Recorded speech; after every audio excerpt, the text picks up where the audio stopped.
세그라 승부입니다. 유대인 이야기로 세계 경제사에 대해서 함께 공부하겠습니다. 이번 시간에는 유대인을 반긴 크로멜의 영국에 대해서 살펴볼게요. 크로멜은 청교도 혁명을 통해서 절대왕정을 타파하고 공화제를 설립했어요. 크로멜은 1651년에 발표한 항해 조례로 영국과 네덜란드 사이에 제1차 전쟁이 일어났어요.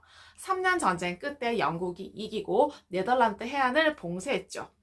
해상무역에 종사하던 네덜란드의 유대인들은요, 다른 방법이 없었어요. 그래서 유대인들은 그들의 대표인 랍비, 마나세를 영국에 파견하기로 했어요.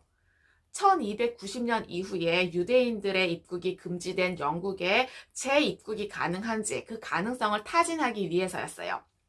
신동으로 불리던 마나세는요, 18살의 어린 나이에 암스테르담 유대인 공동체의 랍비가 되었어요. 유대인으로서는 처음으로 인쇄소를 열었고 자신의 저서는 라틴어와 스페인어로 번역되어서 출판되었어요.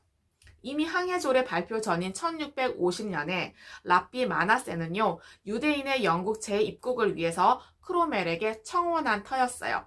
1652년에 크로멜도 마나세를 영국으로 초청해서 이 문제를 협상하고 싶었어요.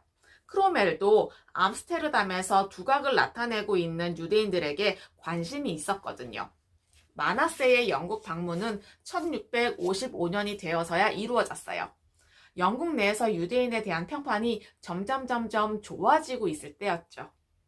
크로멜 시대에 영국에서는 실용주의가 대두했어요. 이것을 계기로 유대인들에 대한 평가도 새롭게 이루어질 수가 있었습니다. 유대인들에 대한 새로운 평가는 청교도 덕분이었어요. 청교도는 유대교와 분위기가 좀 비슷해요. 영국의 절대 봉건주의는 엘리자베스 1세 여왕 때 최고조에 달했어요. 그렇지만 청교도들은 1559년에 엘리자베스 1세가 내린 통일령에 순종하지 않았어요. 국교인 성공회 내에 있었던 로마 가톨릭적인 제도와 의식을 일체 배척했어요. 그리고 칼뱅주의에 의한 투철한 개혁을 주장했죠. 종교적인 신념으로 절대왕정의 카리스마에 정면으로 대항했어요. 청교도들은 도덕률이 엄격했어요. 그리고 주말을 신성하게 엄수했어요. 그리고 향락도 제한했죠. 결국 청교도들은 제임스 1세와 찰스 1세 때에 심한 박해를 받고 네덜란드 지역으로 옮겨갔어요. 이들 중에 일부가 메이플라워호를 타고 신대륙으로 떠난 필그림 파더스예요. 청교도들은 영국 내에서 정치적인 영향력을 형성하게 되었어요. 시민의식이 발달하면서 정치적인 요구와 결합하면서 의회 민주주의가 고조되었고 1642년에 일어난 청교도 혁명의 주체가 될 수가 있었죠. 결국 시민혁명으로 의회파 크로멜은 세상을 바꾸었어요.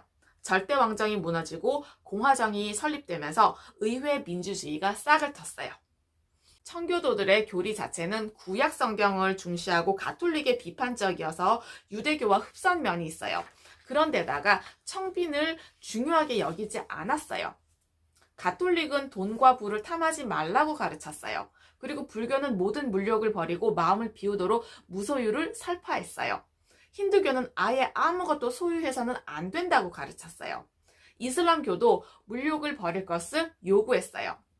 대부분의 종교가 한결같이 물욕을 버리라고 가르치는데 딱 2개의 종교는요, 부를 인정하고 부자가 되어도 좋다고 가르쳐요. 바로 유대교와 청교도예요. 칼백은 깨끗한 부자를 강조했고 유대교도 부자는 축복받은 것임을 강조하는 그 공통점을 갖고 있어요. 크로멜은 1656년에 유대인의 이주를 허용했어요. 비공식적이긴 하지만 유대인은 경제적인 동등권과 종교의 자유를 누릴 수가 있었어요. 청교도 혁명 당시에 많은 상인들, 특히 유대 금융인들은요, 크로멜을 적극 도왔어요. 크로멜은 그들에 대한 고마움을 잊지 않았죠. 시민전쟁에서 승리한 크로멜이 전쟁 때 자기를 도와준 상인들을 위해서 중상주의 정책을 펼쳤어요. 그리고 귀족과 교회로부터 몰수한 토지도 재분배하면서 유대 상인들에게 파격적인 특혜를 베풀어 주었어요. 구도심 지역을 일종의 경제자유구역으로 만들었어요.